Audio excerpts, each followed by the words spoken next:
And we're on. Yay, perfect. So, thank you so much, Danien, to take the time for this amazing interview. I am so honored. And before we just get started, I would like to, tell the people who is Danien Feier in a few words, okay? And Danien Feier is not only one of the most successful network marketing professionals all over the world, he's a huge inspiration. And he's the first and only triple diamond with Jeunesse Global in Middle East, in Europe, and in Africa, which is a huge accomplishment. He built an empire all over the world. He has a team with over 1 million team partners right now. And he speaks in international stages with Eric Worre, for example, or Tobias Beck. And now he's going to have an own convention with his team in Dubai. And on this convention, we have amazing guests there, but there's also gonna be one incredible person, which is Eric Thomas. And it's just incredible what you, your success story and the inspiration that you are for so many people all over the world. Danien, welcome to this interview. Thank you very much, Valentina. Very honored, very proud to be here. You totally rock the business as well. Absolutely skyrocketing. Valentina is one of the most powerful women we got in the organization. So really, really cool. Great to be here, and welcome everyone that's watching this live or the replay. Thank you so much. Thank you, Danien. I'm very honored, to be honest, that we can make this interview, and I am so sure that we have so many people watching here and are curious about all the things that you are going to tell us. So for the beginning, tell us your story. How did you start in network marketing? Of course. So today I'm 35 years old and I live in Dubai. But originally I got to know network marketing when I was 18 years old, when I lived in Germany. So I'm German. I lived close to Frankfurt, in the middle of the country. And always, all my life, as long as I can think, even when I was young, I was always wondering, how is it possible to make money? I always was creative, tried to, find ways. And there was actually that night when I Googled on the internet, work from home. I literally put these words on the internet, work from home, and I found a seminar. It was called a Success Training Seminar, where I could sign up for, and I did. And I drove there by bus and by train, and I slept at a friend's house, and I went to that event. It was a 2-day event, and they were telling me about network marketing. Now, the truth is, at that point, I didn't know anything about it. It was the first time ever, and my biggest fear was that I was dreaming, because it all sounded too good to be true. I mean, billion-dollar brand, products that you can sell, network you can build, royalties you can earn over the whole network, regardless whether you know those people or not. And the best part, remember, Valentina, I was 18 years old, no background, no money, no education in business. Our friends, my parents, nobody was entrepreneurial. And the company said, don't worry, we're going to teach you everything and you can achieve everything. It all depends not on what you did before, but what you're going to do now. So I was flat out excited, got started, and I started really small in the sense that I didn't have a lot of money. I had 200 euros to my name, signed up with the smallest package, went out starting to sell products, really one product at a time. I was putting little yellow papers into mailboxes of people, trying to find people that want to lose weight, found my first customers, helped them, buy a shake and change their lifestyles and all that stuff. And it started from there. And it's been a long road until today, obviously 17 years later, almost. And now I'm 35 and I'm with Jeunesse now since 2015. Obviously, we've achieved a tremendous success, but it's been quite a journey. And because of that, I wrote a book about it too. It's called History in the Making. So for those of you that really want to know all the details, it's all in there and you can get it on my website. But that's in brief the story. Obviously, I moved to Dubai. I met my wife. I think you did an interview with her already yesterday or before yesterday, Stefania. Yeah, she was obviously a huge influence for my success. And a lot of things that just happened. I mean, we could talk about this for 10 hours now. Wouldn't cover all the stories. So, but yeah. Incredible. Thank you so much to share that with us. So I know there are a lot of people watching and they want to know, what is your personal secret? I mean, how do you reach all this success? in network marketing, if you have a secret? Yeah, I mean, everybody who gets to the top, I think, has a reason why he got there. I think, you know, at some point, skill gets you to the top. So when you just get good at what you do, and then character keeps you there, which is also very important. So you really need to develop yourself as a person, but you also need to develop your skill set. In my personal example, I think it's been just a lot of time. I wasn't a fast success at all. I mean, it depends. It depends on how you look at it. My first month in network marketing was 18 years old. I think I made 300 euros. Now you might look at that and say, wow, that's nothing. That's like, what the heck is that, right? But for me, coming from where I came from, that was huge money. 300 euros on the side, are you kidding me? Like, nobody made that. And the first time making $1,000 a month was after 2 years. So again, everybody would be like, that's like, why didn't you quit? Like, right, $1,000 dollars a month, 2 years of working every day, that's not worth it. Well, I don't know. I finished school. I was 19 years old I was little before I turned 20, finished my school, made $1,000 part-time. No one did that. No one in my school. And I didn't grow up like my wife, you know, all rich kids. Like, we were just, you know, normal kids. And so it was amazing. So, and then when I was moving on to studies and moving on to, you know, work in a bank, my part-time income grew to $2,000, $3,000, $3,500. Now, again, maybe looking at it today saying, well, $3,000, all right, it's okay, but it's not like, oh my God, true. And after 4 years, maybe it's not even fast, but on the other side, no one else was making $3,000, $4,000 on the side, part-time to their job and their studies, especially, because most people was serving tables maybe for $300 or something. So it was always successful in a sense. Obviously, if you look at what that's today, I mean, what I ever dreamt of making in a year, now it's in a week. So it's like unreal. But it's just as unreal as was the first $10,000, which happened after, like, I think 7 years, which is not fast at all. So again, what's my secret? I think is consistency. I've been just doing it for many years. I never stopped. I can hardly imagine a single day not talking or working on my network marketing business. You can't imagine, just don't remember, not one day. And that's in the compound effect. I mean, there's this book, The Outliers by Malcolm Gladwell, where he says you got to put in your 10,000 hours to be exceptional at something.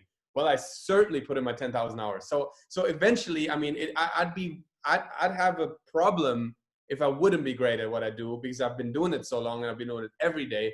And that's for sure one reason. So the consistency and just the time, and that I never gave up. The other reason is, I think the mindset of no problem attitude. Whatever happens, it's no problem. Like, whatever happens is no problem. Whatever happens, it's fine. Like, there will be a lot of roadblocks to success at every level, and the roadblocks just get bigger. It's like, maybe in the beginning you put all your hopes into your best friend. Like, I did that, right? I got started. I had this one friend. I was like, oh my God, if he gets started, like, oh my, like, I was an introvert person, still kind of am. And he was like extrovert all over the place, knowing everyone. And my whole hopes were in that person. I was like, if he's going to sign up, I'm done. Like, I'm rich, like, literally, right? But he never signed up. And I thought that my whole dream crashes just because my friend wouldn't want to sign up, which, of course, looking back, it's such a stupid thing. But tell that a new person whose best friend just said he's not going to join and something like that. So we feel this is such a big challenge. And then obviously, as you get bigger, as you make more money, as you have bigger organizations, also the challenges get bigger. And I just learned that there's always a life after the challenge. So it's not really worth it to freak out about it. You just got to deal with it head on, you know, resolve it, and never forget to keep growing. And I think many people get knocked out along the way. Like, they get knocked out, they get demotivated, they get negative. The funniest part about a negative person is you tell them, hey, you can't be negative. They say, I'm not negative, but they actually are. So like, in the moment somebody tells you, hey, you're negative, you are, trust me. So, and I think no one ever in the history of mankind could tell me that I'm negative, not once. And that's another secret for sure. So I'm passionate about it. I'm always getting excited again, over and over, for the same old thing, but not like in a stupid way. I always find new reasons to be excited, new ways. I always create the road ahead in my head and with the team. So I think there's always something to be excited about. And I think you combine all these things with a big dream and a huge drive and a lot of passion and a lot of work, it must end up in success. And I think that's the ingredients. Wow. In my self-assessment. Yeah. That's What do you true. think? You work with me, you know it. Like, what are the ingredients? Yeah, that's what I wanted to say. I never saw Danien negative or angry or I mean, I never saw you like that. And that this is a thing that when I thought, wow, this, how can somebody be like him? I mean, it's crazy, right? But I really, really love that. And I would like, I'm working to adapt that into my personality so that I can, because for sure I'm Albanian, sometimes a little bit temperament. So I can also be angry, but I'm trying to adapt that because I really, really love that no problem attitude. Amazing. So have there been a turning point where you say, okay, now from this moment on, you just took the business serious, or you made a decision, or something changed in your inside of you? I think there was a lot of times where I made a decision. Like it requires a lot of decisions to get to the top. There's, I mean, I don't know how to say that. It's not there's not really been hard decisions in a sense, because I always knew that's the most important thing. So it's always kind of what I wanted to do. But there has been like revelations that changed the game somehow. Like apart from the first event, which really gave me a whole new life. Like I always keep referring to a life before network marketing and a life after network marketing, because it's just a totally different outlook for the future. And but then one big game changer was Eric Worre's Go Pro book, for the fact that I always knew I have to learn it and I have to be good at it. But what the heck is it? Like, what's it? What do I have to be good at? Like specifically, like, you know, it's one thing to say I'm willing to learn and I'm ready to do it, but another thing if you don't know what it is that you have to learn.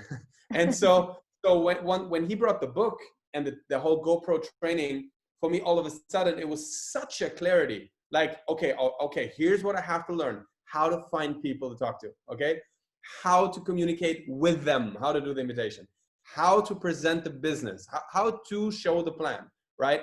How to close, how to follow up, or the other way around, you know, or both in between each other. Yeah. And then how to get a new person started, like how to instill that duplication in the team, how to have a consistent pattern of repetition, then how to promote events. I sucked at that so hard for so many years. Like I went to events and it was just me. And I went to another event and it was 5 guys and me. And I was like, I can't take it anymore. Right? No, honestly, it's like, it's so hard. And I always saw all these rooms full of people. I was like, how does everybody get everyone here? Right?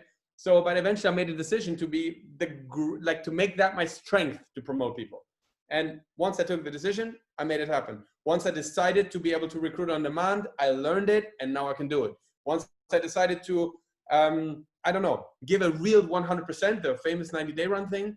Once I did it, I can always do it again. And we've shown it so many times. And that's the great thing. So there's been a lot of decisions that have changed the game somehow, and a lot of revelations, realizing that,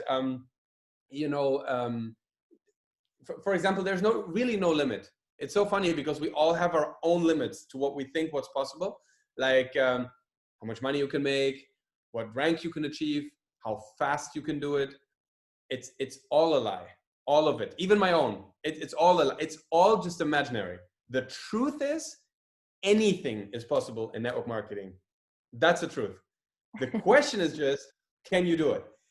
Because we've seen anything in those years. I mean, we've seen people going from nothing to $1 million in weeks. And we've seen people be in the business for 20 years do nothing. Like the good old, all you have to do is start and never stop. Well, right. And this guy's in here for 20 years, still not making any money. Like it's like we've seen everything. So it's not about what's possible, because anything is possible, but it's about removing your own limitation and learning the abilities to make it happen. And in order to learn things, you need to be willing to do things you don't want to do. I think this is another thing, because when I said before that it was always easy to take a decision, true, because I always knew what I wanted, and I still know today, but that doesn't mean it comes easy. It's obvious, so it's kind of easy for me to take the decision, but to actually follow through and do it, it's not easy. Because the truth is, almost every single success that I had comes from doing what I don't want to do. Like, I don't know if that makes sense, but let's say, for example, I wake up in the morning and it's just a beautiful day, you know, and especially now, I mean, when you have a level of success, right? I just want to take the Lamborghini and I just want to drive to Dubai Mall and I just want to chill and I just want to be there all day and I want to spend money and walk around, or funny enough, just sleep and watch Netflix, right? But the truth is, that's not going to get me anywhere. Or just now we finished this really strong run in our organization, and it got to the point where I did so many Zoom calls that I didn't even know anymore what I was saying. Like, I was talking and I heard myself talking. I was like, what the heck am I even talking about? And I started to say things that don't make sense. So, and I was thinking to myself, is that really what I want to do now? The answer is a big fat no. That's not what I want to do. Yet I'm doing it anyways, right? And some people look at it from the outside and say, oh, I don't want that life from Danien. No, I don't want to be like him. Like, that's not inspiring to me anymore, or whatever. But then when they see the check, it's pretty inspiring. So the truth is this, that if you want to grow and if you want to learn things, you got to be willing to do what you don't feel like doing. I know you don't feel like showing the plan. I know you don't feel like building new relationships every day. I know you don't feel like following up. I know you don't feel like closing. I know you don't feel like dealing with your team if any problems happen. I know you don't feel like taking responsibility for shit that's not even your fault. But you have to do it or you will not grow. Now, the cool part is this, though. If you do what you don't feel like doing, but you know it's the right thing to do. I'm not talking about doing the wrong things. We all know what's the wrong choices. I'm not talking about that. I'm not saying violate your values. That's not what I'm talking about. Do the right thing, but still you don't feel like doing it, right? You don't feel like putting in the work. You don't feel like, you know, sacrificing the leisure time and all of that. And believe me, even me, I want leisure time, even if it doesn't seem like that, but really? I always sacrifice it. Yeah, it looks different than for most people. But anyways, the thing is, even me, I sacrifice it for pursuing the dream, right? But here's the funny part. So maybe you've ever experienced that, Valentina. So let's say, for example, you give yourself a day off and you really do nothing for a whole day. Like, I cannot remember many days I did that, but it actually happened about 2 weeks ago for one day with Stefania. We were like, you know what? Let's just stay in bed. That seemed like the most radical decision we've ever taken, because I cannot imagine or remember a single day like that in my life. And we did. I have to admit, we were on the phone sometimes in between, did some things, but in general, we literally stayed in bed. And the first few hours felt amazing. It's like, this is so great, you know, binging a series and all of that. But I don't know if you ever felt that way after just a few hours. That little piece of, I don't know if it's guilt or just this senseless feeling comes up of like, what the heck am I doing? Like, is that like, it's nice, but somehow it's not so nice, right? And over time, you get lazy and you get tired and you kind of been in bed all day, you're still tired, right? Yeah. And it's so weird because you should be so relaxed and everything should be so great, but it's really not. So whatever feels easily available turns out to be a real pain somehow. And I know it's comfortable, but it doesn't get you nowhere. And I know everyone can identify with that. Even if you don't have big dreams, you felt that way. Useless, senseless, like tired, right? Now, so the easily available solution, what we feel like doing, only feels like that in the beginning and then leads into a big nothingness. But the other way around, if you do what you don't feel like doing, getting up, dressed up, no matter how you feel, show up, make it happen, put the energy. You're not excited. I don't fucking care. Be excited, right? If you do that, then what happens magically, it turns around and there's a huge fulfillment behind that. There's a huge energy behind that. There's a huge inspiration behind that. There's huge achievements behind that. And the more you do it, the more it develops into a muscle. I did a video once where I said my default mode is work. That's true. If I don't know what to do, I'll sit down on my computer and I'll start working. And that's a habit that was created after, I don't know, many years. And that ultimately will always ensure that I'll have big success as long as I have the power to work, right? So, and I think that's interesting because, see, most people want the rainbow, but they don't want to cope with the rain. And so that's a problem. Yeah. 100%. Wow, that's so great, because we just talked about this thing in so many calls with our team, because most people think I have to be motivated to get into action, but I think it's the other way around. You have to get in action and then you will be motivated, because like for example, Tony Robbins says, motion creates emotion. So when you are active and you run or you do something, then automatically you feel good and you create your own good emotion. And that's exactly that. Amazing. Thank you so much. That was so inspiring. Wow. Thank you, Danien. But one other question. Now you have created a team with over 1 million people all over the world.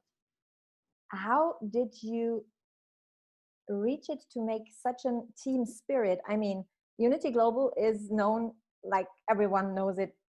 Not everyone, but a lot of people know Unityglobal right now. And how did you make it that it's like so special that everyone feels home? I mean, I think that's a question that's very important for a lot of networkers out there. I think there's a saying, it says, culture eats strategy for breakfast. I always loved that, but I never knew what that actually means. Sounds cool, but what does it mean? I remember back in the day, we had a t-shirt with like an emoji on it, like a Pac-Man. It says, culture eats strategy for breakfast. And what it means, and I heard it so many times and I thought it was so cool, but I had no idea what it means.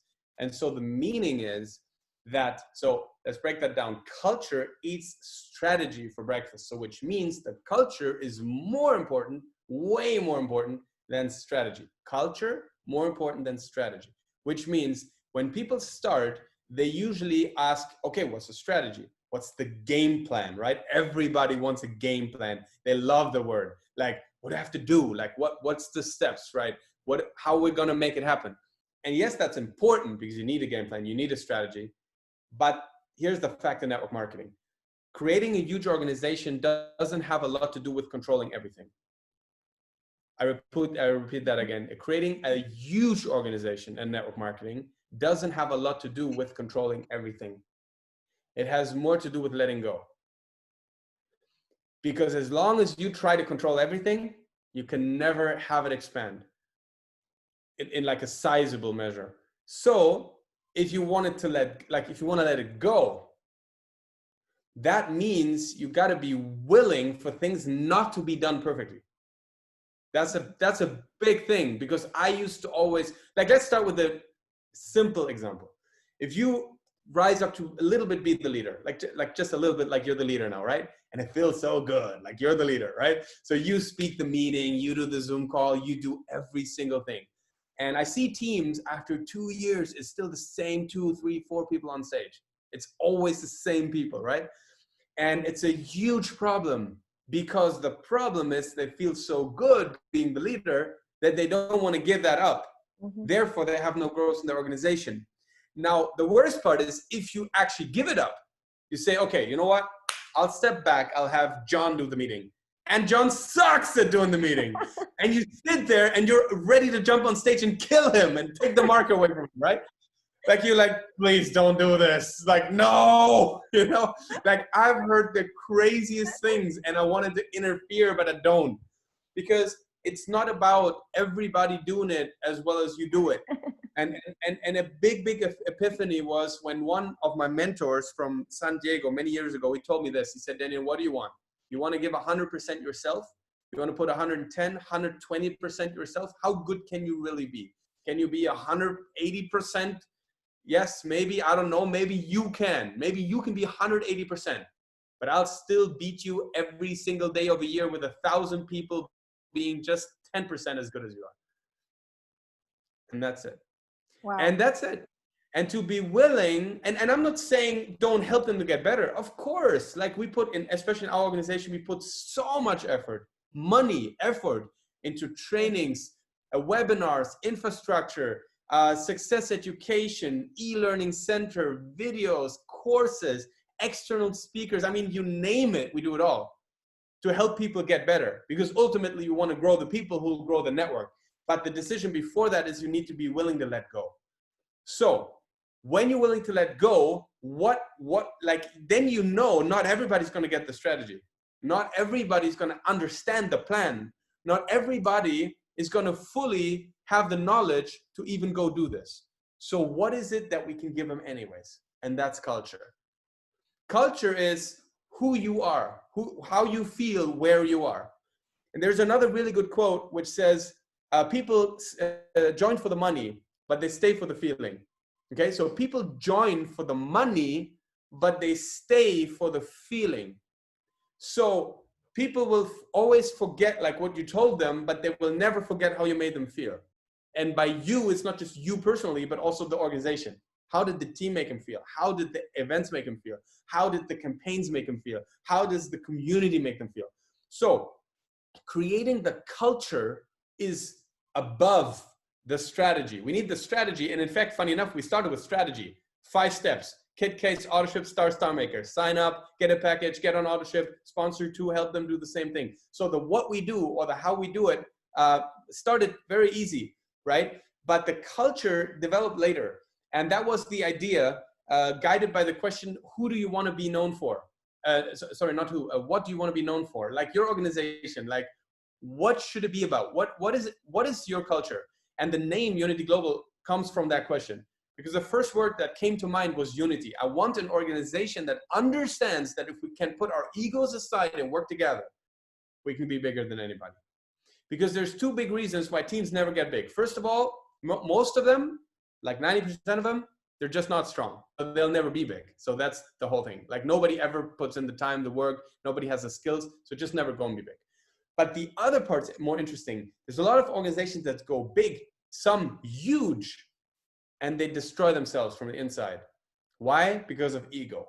Like everybody starts to do their own thing. Everybody starts to be the most important person. And because of that, all of a sudden, the unification gets destroyed, and everything that unifies grows, and everything that divides doesn't, and then it goes down again. And so what I wanted was to create something that's together. And that's how Unity Team was started. 2 years later, we realized that the real dream in network marketing is to have a global organization. Everybody wants global business. Like it's the dream in the beginning. Like I can always tell if somebody calls and says, oh my God, I have a friend in France. Can we talk to him? Like all of a sudden there's all this excitement just because they live in a different state or a different country, right? And but the truth about international building, which is a whole nother section, you can't really build internationally if you don't have a strong infrastructure in that country, unless you're recruiting a network marketing superstar. But if you recruit a normal person, forget about it if you don't have an infrastructure in that market. So how do you build infrastructure? Well, not by yourself. And that is why it all makes sense. To go global, you need unity. Yeah. So Unityglobal was the logical, the logical next step. And look at today. Today we have volume coming in from more than 100 countries. We have more than 18 markets making more than $100,000 a month. We have more than 4 markets making more than $1 million a month, and we just get started. Like this would never be possible if it wasn't for the culture that we created. And what's more about the culture from our team, it's about, this really is, it's a business, yes, but it's still a family. Like if you were to tell and even you, if I tell you now, okay, tomorrow this is done, the whole business is done, boom, we stop. It wouldn't be the money that you miss first. It'd be the people. Yeah, 100%. Right? It's really true. Even for me, and it's a lot of money that'd be missing, but it's really the people first. They'd be like, what do I even do now? Right? Like, where's everybody? So it's really the culture, the team, the community, what we stand for, helping people to discover the opportunities about network marketing, becoming network marketing professionals, unlocking their potential. That's really what we do and who we are as a team. And what we stand for. And I think that's very, very important. A lot of people can identify with that. And then the last part is, we always said that we want to build an inclusive business. Now, what that means is it's really for everybody. Some people are top achievers. They want to make $1 million a year or more. And we have people do that, which is so crazy. We can say that now. We got people making $1 million a year. Yeah, actually more than one, multiples, right? We got like almost 15 diamonds. Can you imagine? So double diamonds, triple diamonds, even now. One is me. Another one in qualification, hopefully soon. But anyways, whatever. So the point is, it's so crazy because it used to be for so many years just like a vision. Like we said, oh my God, we're gonna be having a diamond, right? Like somebody's gonna make $1 million, and now it's just many people, many countries, unbelievable. And And but anyways, not everyone is like that. Not everyone wants to make $1 million. Not everybody wants to work 16 hours a day. Not every person wants to live for this vision. A lot of people are in this for the community, are in this to get free product, to develop themselves, to help the children with their education. A lot of people are in here to learn. A lot of people are here because they love the products. And it's important that we have a culture that includes everybody. Now, all of these things together is what Unity Global is today. And because of that, we're so big. Because of that, it's so many people. Because it's so many people from so many different backgrounds, from so many different nationalities, so many different languages, so many different levels of success, literally from making nothing to making millions in the same team, under the same flag, with the same vision. And therefore, it's big. And because of that culture, it doesn't really matter that the 651th level, somebody didn't understand the matching bonus in level 4, because he can say, hey, I'm part of Unity Global. So who he is, his culture will eat the strategy for breakfast, because at the end of the day, he's like, look, I don't understand much, but just have a look at all our team. Like, that's us. Like all of that that you're seeing, this is all us. And he starts recruiting because of that, even though he doesn't have the strategy yet. Does it make sense? So that's why I think the reason. 100%, and that's 100% true. And I really, really am so happy to be part of this big family. I call it family right now. And yes, that's just incredible. Wow, that was so much input. I have one question. I think a lot of people, when they see you and they see all your success and all that Unity Global is doing, they have one question: how to build momentum? So momentum usually is created out of a lot of energy with a lot of people that are working productively at the same time. So there's like a formula for it. It says momentum is created when a lot of people do constructive, or how to say in English, constructive, like constructive, anyways, productive, that's the word. Okay. So if a lot of people do productive activity over a consistent period of time with a high amount of energy, and then what happens, it just creates momentum. You see, at the end of the day, here's the thing: 10% of the people, they are, well, let's start this way. 90% of people, they look around. They say, okay, what's happening around me? Anybody working? Anybody having success? No, nobody yet. Okay, yeah, I don't know, right? They look at around what's there. But then there's 10% of people, they don't look at how it is right now. They look at how it's going to be. Mm-hmm. So the leader, what's the word vision even stand for? I mean, a vision can be like, I don't know. One of my friends said, why do you always talk about vision? It's like a guy at the doctor, like he has visions. Like, are you sick? Like you need like medication or something? Like a vision is not a sickness. It's just seeing things better as they are right now, like seeing things the way you want them to be. And the leader never looks at what's around him and how things are right now. He looks at how he wants it to be. He sees it better than it is, okay? That's why a leader is inspiring, because he sees it better as it is. And people say, oh my God, it could be better than it is. Oh, this is so inspiring, right? So at the end of the day, because you see better than it is, then it's called a vision. So now, what does that have to do with momentum? Well, it's easy. If nothing's moving, no momentum can be created, because everything around you is not moving. I mean, people can say, oh my God, the train's leaving, you got to hop on the train's leaving. But the train's just standing in the station, like, and nobody's moving. Well, everybody's like, what's wrong with him? Like, the train's just standing there, it's not moving, right? So nobody will run, nobody will grab their families and grab everything and jump on the train, because nothing's moving.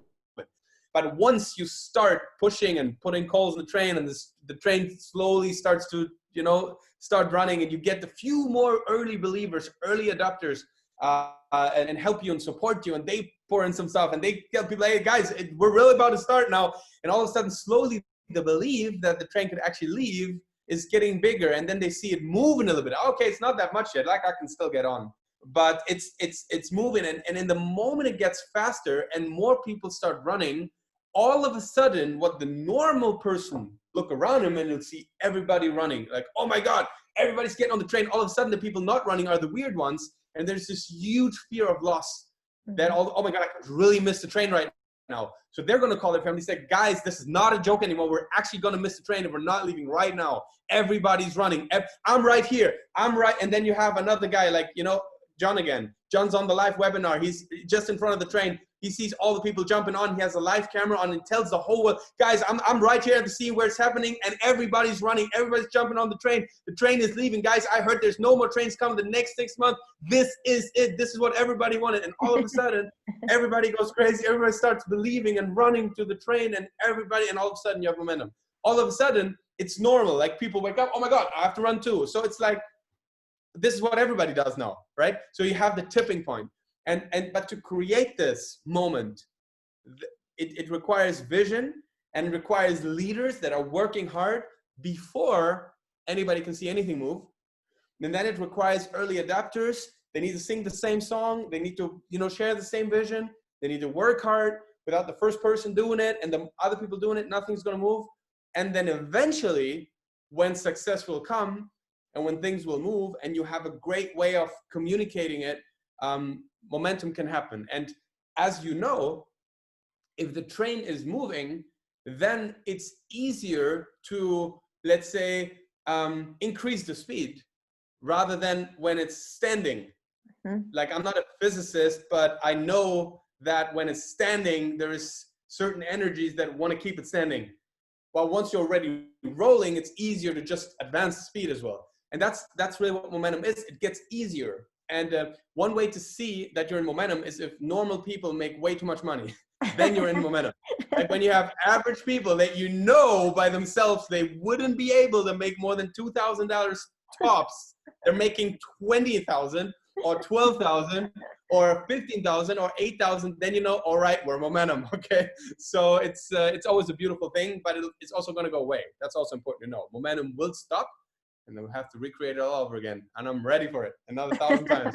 So yeah, that's what it is. Great. Yeah, we just had a huge momentum, and yeah, that's so great that you say you're ready to do it all over again. Really love that you're always ready to recreate yourself or recreate the business. So coming back to the point that we just had momentum, what do you think, why is now the perfect chance to start this business, and how do you see network marketing in the future? So I think right now it's pretty obvious why right now it's not only the perfect chance, it's like you have to right now look at your future. A lot of the plans that people had for the future are completely messed up at this point. We're all in a whole different situation. The whole world is in a different situation right now. A lot of people lost income, lost jobs, lost security. Old plans are not working anymore. Old securities have been vanished, erased, destroyed. And now everything gets organized in a whole new way. And there's a few mega trends that we're seeing. One is work from home. Funny enough, the original offer of network marketing, which we've been ridiculed, how to say that? People made fun of it. People made fun of it for years that we were like the work from home people.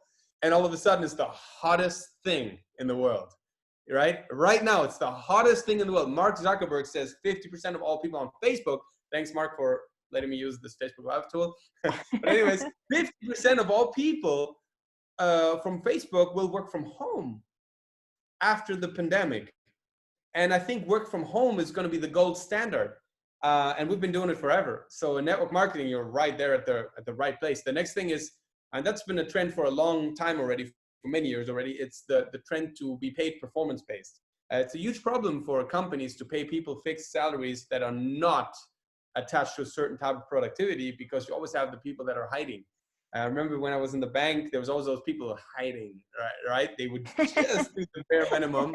They would never raise their hand. They would never they play the politics game just to take the money home, right? But they wouldn't really give additional productivity to the company. And at the end of the day, the shareholders, the owners, they want one thing: productivity. They want a higher bottom line. That's all what economics is about. It's all what business is about. And so they're always going to looking for cutting expenses. So whoever is hiding and whoever is not performing eventually will lose their jobs or lose their income. And performance-based is really the new currency. And if you can perform, if you can create results, you will always be compensated handsomely. And the truth is also, and I'll tell you that straight, a lot of people cannot create results. A lot of people find excuses. A lot of people cannot create results. And if you want to change that about yourself, if you are a person like that, the person watching, in case you are a person like that and you know it, you know that you're really always quitting things when it's getting hard and all of that, you have a chance to change and to become and achieve and to become a person that can actually create results. And in the future, that's going to be more and more important. So again, we have work from home, we have performance-based business. We have also the mega trend of e-commerce. I mean, Amazon's going through the roof. Jeff Bezos, I read the other day, made 3.6 billion in one day. Oh no, sorry, that was Elon Musk. But Elon Musk made 3.6 billion a day. That's not bad either, huh? But anyways, Amazon owner Jeff Bezos made 24 billion, I think it said, since the pandemic started. Hired 280,000 people, like a whole village, like city, actually, like a not too small city. He hired in over the course of a few months. Why? Mega trend e-commerce. We're all Prime members now. We're all ordering our toothpaste from Amazon because we continue to isolate ourselves. And even in the future, if things get normal again, I promise you, we're going to travel less. We're going to stay home more. We're going to keep more distance, and somehow in a weird way. Not obviously as extreme as now, but it's a whole new thing. And the whole numbers of e-commerce that were expected to happen in 2030 are happening 10 years earlier in 2020 right now. So e-commerce, so people order online, people listen to friends, people want to build from home, people want to be compensated, they want security. You know what? Talking about job security, if you build network marketing, you cannot be fired. I mean, unless you violate the policy and procedures of the company. But as long as you are an ethical member of the business, you cannot be fired because it's not a job. You don't have a boss. It's not like your boss don't like you, he fires you, or they just find a new person, they have you go. Like there's like people work for companies for 25 years and the day comes and it's like, thank you so much for being with us. We don't need you no more. And boom, there you are. You go out, you pack your little box and that's it. And in network marketing, you're not building it for someone else, you're building it for yourself. And you know, some people might go a step further and they say, yeah, but what if the company is gone? Well, that's a valid point. If the company is gone, first of all, you as a network marketer still build your followership, your tribe, your team. Also, you build your skills and your value and your name in the profession. And I promise you, people follow people, not companies. That's the first thing. And the second thing is if you don't gamble with your network marketing business and you join some crazy companies that you don't even know they're going to be here in 3 years from now, but you join a $1 billion brand, big business, right? That you know is probably going to outlive all of us. Did you know that never, ever before a $1 billion company in network marketing has disappeared ever in history? Never once a $1 billion brand. Like Amway is always going to be Amway, right? Herbalife's always going to be there. Yeah. Avon's always going to be there. And so I believe Jeunesse is always going to be there. And it's great because we can build something that we can just pass on. And I've met people in the industry. I've met a guy at Amway whose grandfather built it and gave it to his dad, and the dad he never worked an hour in his life. He's making a big income because his grandfather built it. That's the stories I love, you know. So I believe now is the time, guys, because if you don't take care of your future now, it's not going to look so bright for most people. And I'm not saying network marketing is perfect, but I think it's better, and it's a real opportunity for every normal person out there to create something for the future. And I think it's a great decision. Wow, thank you so much, Danien. I am very, very happy to go this way together with you together. And I'm very, very honored that you took your time to answer all my questions. It was amazing. Thank you for all the inputs, all the inspiration. And yes, do you want still to say one last sentence to the audience? Yeah, sure. I mean, look, if you enjoyed this video and if you're asking yourself, what is this all about? Like, what are you guys doing? How does it work exactly? Like, contact Valentina. She can definitely give you all the information about what we're doing, how we're building as a team, what the company is about, what the products are about, how you can get started, how you can, build a future. I honestly just take that decision, because, so many times in life we feel that little, that little impulse saying, man, I should really, like, what if I could do this? What if it really worked? But if you feel this right now, drop her a message right now. Don't wait, because the problem is you just leave the room and you just go in front of the TV and you're just about to forget about it, okay? And scientists actually say if you don't take a decision instantly later on, the longer you wait, the more unlikely you're going to even take the decision, and it's just going to disappear in the flood of videos and information out there. So if you are interested, if you know there's more, if you really feel that you could do it, or maybe even you are in a network marketing company and you don't feel that you have the right position and the right moment to grow and you're not happy, then guys, no one else is going to take care of your future but yourself. So reach out to Valentina and let's make it happen together.